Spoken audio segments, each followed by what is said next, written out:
So my play is called The Little Pink Book of Masculinity, and it's basically, in a nutshell, about masculinity in the gay community. The inspiration for the show came when I was at university, and I found that overnight there was this discussion about masculinity, and there was news articles that were of a guy in a suit holding like a spanner in one hand and a bottle of baby milk in the other, looking really confused, and I thought, this is all from a very straight point of view.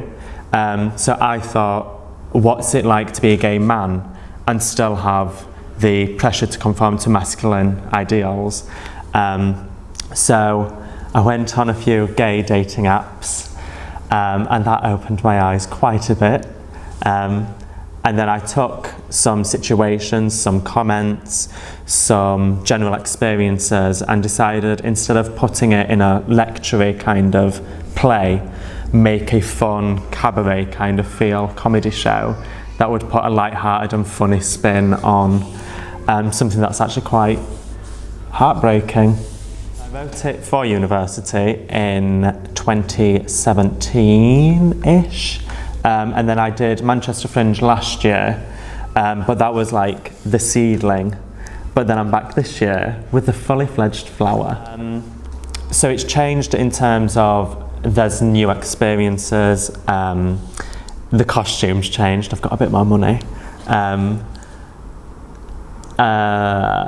It's longer, it's packed more with a few more jokes, a few more situations that I found myself in over the past year since doing the show last year, because now people recognise me from last year, and then they're like, oh, you're the guy with the little pink book. And I'm like, I am indeed, and you're going in it. Well, I talk about my dating experiences in the show, so I can't say too much, but it has caused a few problems, because not only have I found that men are uncomfortable in their own femininity, but they don't want to be seen with someone who is feminine.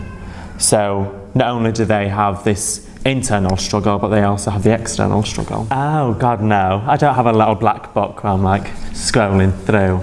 And there's no names that are mentioned. I just say that there's a guy who I was seeing and talk about the experience there, but it's a very general description.